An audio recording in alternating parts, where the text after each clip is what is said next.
the Polgar Chess University. In this lesson, our topic will be the doubled pawns. And let's start right away with a World Championship game between Botvinik and Tal. Here we go. They have reached this position after 22 moves, and it was White's turn. If you look at the position, you'll see that there is a complete equality as of material concerned, each side having the two rooks, the bishop, and a pair of knights. And we have also opposite colored bishops, which typically gives a tendency to end the game in a draw. At the same time, we can notice right away that White has an option to trade off his well-positioned bishop against Black well-positioned knight on f6. And that's exactly what Botvinik did. Naturally, Black responded by recapturing. So what do we see right now in this position? There is still material balance, however, Black's pawn structure has been ruined on the king side. Generally speaking, having a bishop versus a knight in an endgame like this, or even if it would be a middle game with, let's say, still queens on the board, as long as there are pawns on both sides of the chessboard, the bishop would be favored. Nevertheless, in this case, the fact that Black's pawn structure is ruined gives White the advantage. At this point, White played a very smart move, and for various reasons. White pushed the pawn that was on the color of the Black bishop, and in fact it's been targeting that pawn on b3, pushed that pawn forward. Why is that important? Because it releases the knight on d2 from the duty of guarding that pawn. And by having the white pawns on dark squares on a3 and b4, they are certainly out of harm's way when it's concerning the Black bishop. At this point, Tal responded, moving his bishop to f5, obviously trying to get the bishop onto d3. It may have been a better choice instead to bring the bishop to d5, as it has been suggested, provoking White to advance the pawn to e4 to the color where the Black bishop is running at. The game continued with bishop f5, and White needs to activate his knight and therefore moved the knight to b3.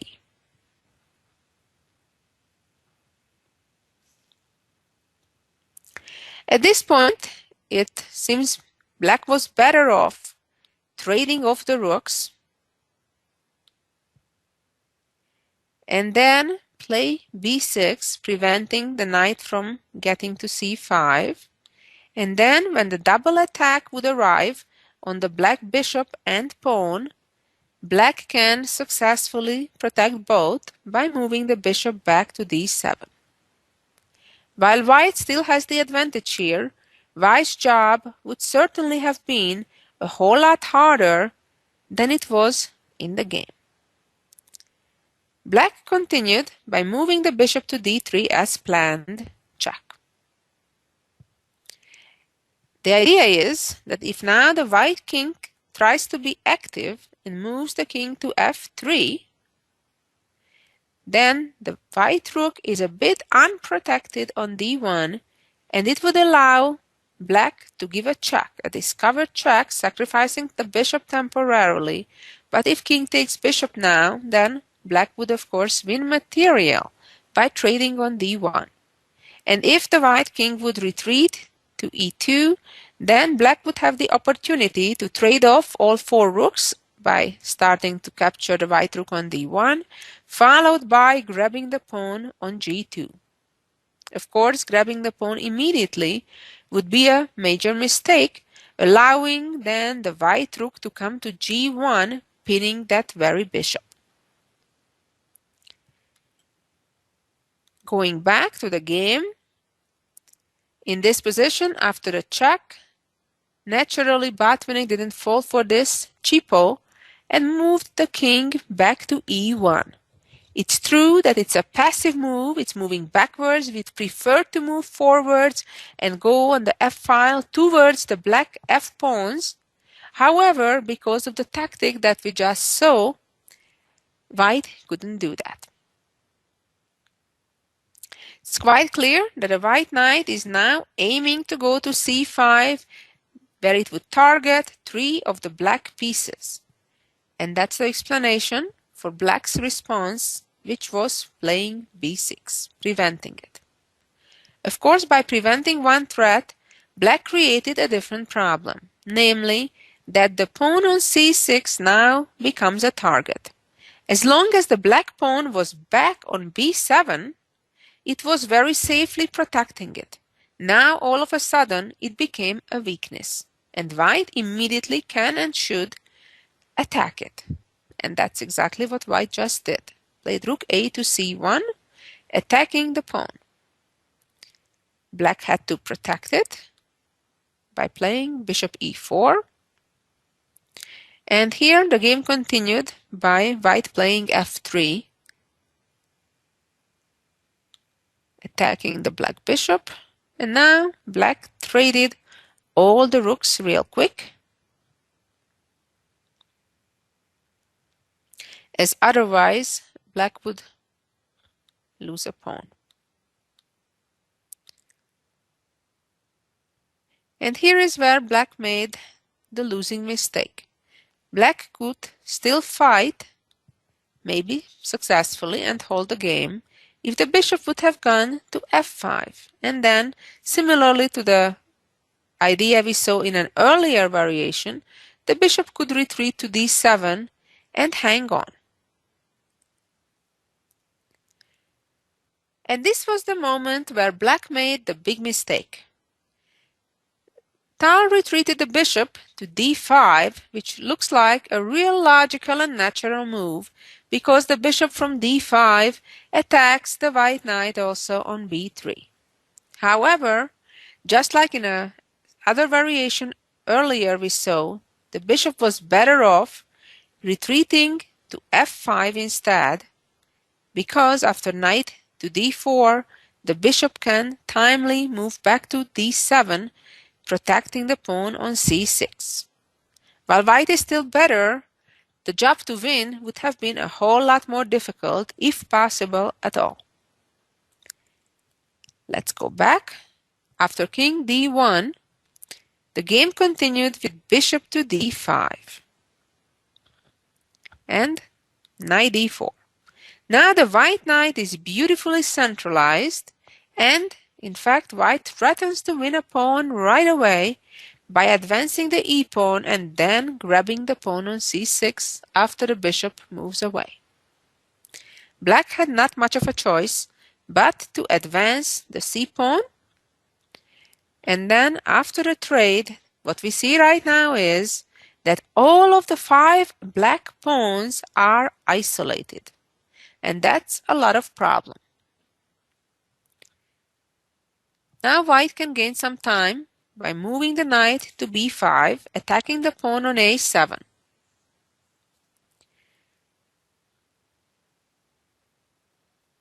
If black at this point would try to go for counterplay and give up on the pawn on a7 and then move bishop to f1, the problem would be g3, bishop h3, followed by knight b5, king f8, knight d6, king e7, and knight e4.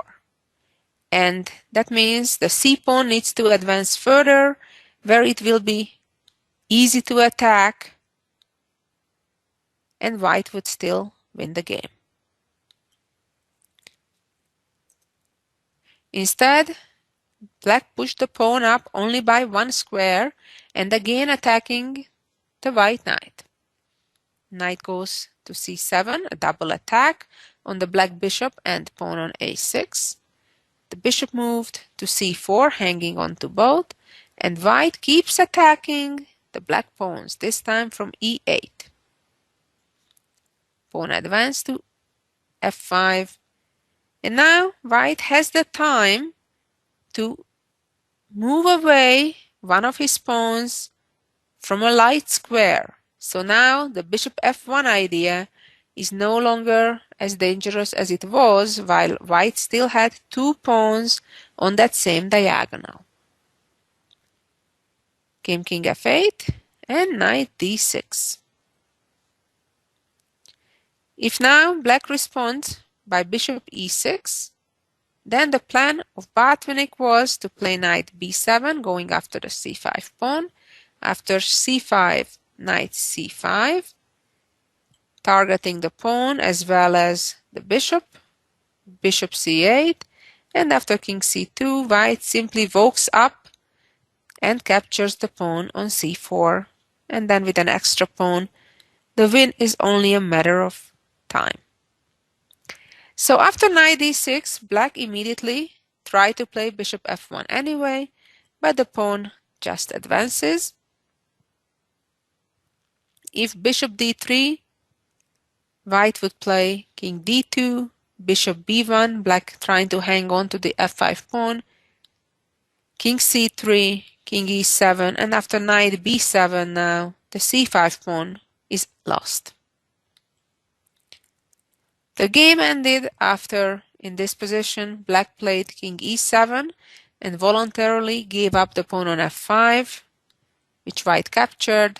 Came e4, king e5, king d2, and at this stage when they just reached move 40, in fact king d2 was white's 41st move, and in those days they had something called adjourn games, which meant that there was an interruption in the game, an overnight interruption as a matter of fact, so each side had the opportunity to use outside help in the continuation of the game.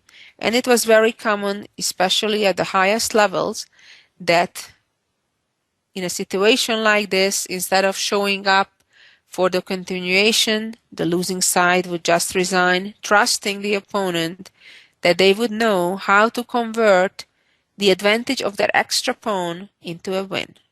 And that's what happened in this case. Tal resigned and Botvinik won the game. Let's go now and see another example that is relating to doubled pawns. This time again, we shall see another game between two former world champions, Botvinik and Smyslov. Here we go. This position was reached only after the opening moves, 12 moves into the game. And here again there is material balance at the moment, but white had the opportunity to create double pawns for his opponent by trading on c6. Black naturally recaptured. Now, if you look at the position, you'll notice that white has an opportunity to create a discovery, and one option would be to play knight to b6. Now this would attack the black queen and the black rook in the corner at the same time. However, after capturing the knight, black would get a rook and a knight, including a pair of bishops, and Botvinik felt that he had a better choice than going for this. Black here would have excellent chances to save the game. The game continued with knight captures f6, check. Of course, the queen has to capture back. So the goal is very simple, to play against these isolated pawns. White continued with queen to e3.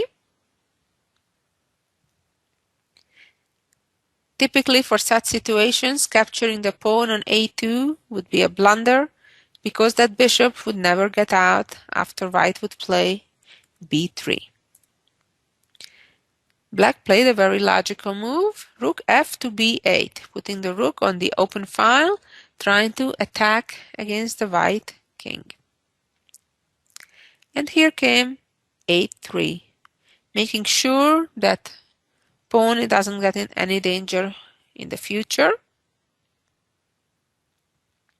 And here black made an inaccuracy, a logical move, but not the best, by moving the rook to b5 and allowing white's next move.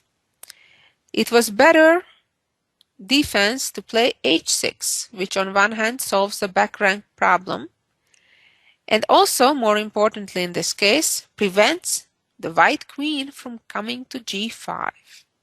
We'll see in a minute why that is important. Came rook b5, which is a good-looking move, trying to double up the rooks on the b file. But it allows white to force the exchange of queens. It's quite important in this case because black's only hope for counterplay would be to play against the white king on the queen side. Strategically speaking, because of the pawn structure and the unfortunate pawn structure for black on the queen side, white has a clear advantage in an endgame. Black's hope would have been to try to keep the queens on the board and to try to create an attack on the queen side.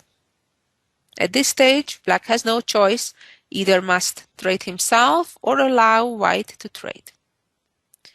Black continued by playing rook a to b8, threatening the pawn on b2, and white could trade obviously on f6, but Botvinik felt it's even better not to trade and just for the time being play b3. Black was pushing the issue and played h6, and now black has another pair of doubled pawns, although not for long, as you'll see. White played rook d3, on one hand preparing to double rooks, and more importantly preparing to attack those doubled pawns on the c file from c3. Here black played a logical move, trying to get rid of one of his double pawns. According to Botvinik, it was a better idea to play king f8 first. Came f5. White has no choice but trade those pair of pawns, and the rook moved to c3, targeting the c6 pawn. Black responded by playing bishop d7, protecting it, and white, of course, gets the second rook into the game with a tempo, attacking the black bishop. Bishop moved back to e8, a4, attacking the rook. The rook, in the meantime, is busy guarding the pawn. So the rook had to go to a very unnatural place on a5, and now it's time to take advantage of the situation, and white played knight d2, improving the position of the knight, creating an immediate threat to either appear on c4 or e4, both better squares than f3.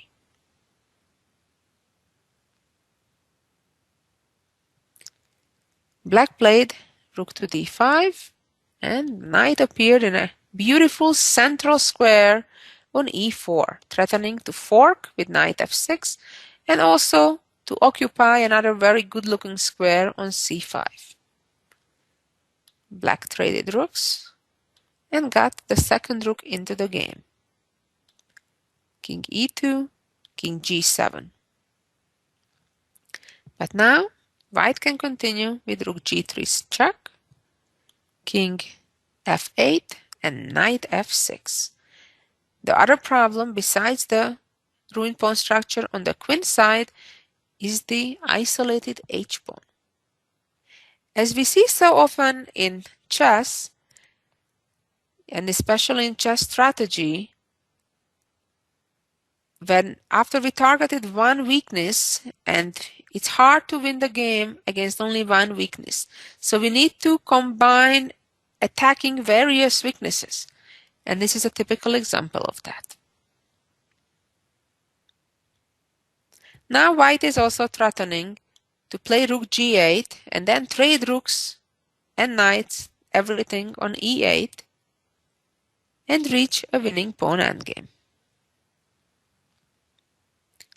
Black is already in a lost position.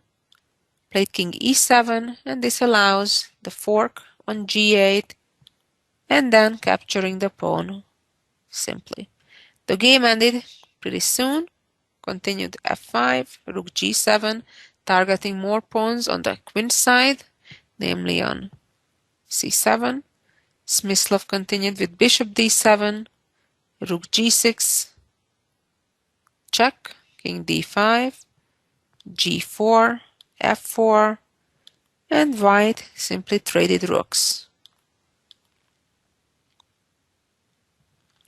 After king e6, black trying to trap the white knight, white would respond by playing f3, followed by knight h6 and knight f5 with a winning position also. The game continued king d4, knight f6, bishop c8, f3, king c3, and h4. Again, this was move 40, making sure the time pressure is over. And of course, black is completely helpless against white's both connected passed pawns on the g and h file. Black resigned. Well, both of these examples were very instructive on seeing how to play against doubled pawns. And a good lesson, try to avoid your opponent making your pawns doubled. Pawns are a lot more effective and valuable when they are on separate different files. And finally, let's see the jewel of the week. Here we go. This is a real simple position, or at least the solution of it is simple, but pretty amazing. If you look at it first, it seems that black must be winning. Black has a queen while white doesn't. White only has 2 knights and 1 pawn as compensation. In fact, black is threatening to play queen to g3, check, and fork, winning the white knight. It's true that white could capture the black pawn right now on f5, and that would win a pawn, but possibly lose the game later. Amazingly, white can not only save this game, but win this game if they find the correct move right now. I suggest you take a few minutes and try to figure out what that move may be. And the solution is pawn moving up to g4. Simple move, threatens to checkmate right away with knight takes pawn on f5. Obviously, if pawn takes pawn, there will be a fork when white recaptures on g4. But what happens if black captures the pawn on f4? Well, white plays knight f5 anyway, and after king g5, the fork arrives. Amazing. Well, thank you for being with us for this lesson, and hope to have you back next week. And I'll be glad to share with some more chess knowledge. So long.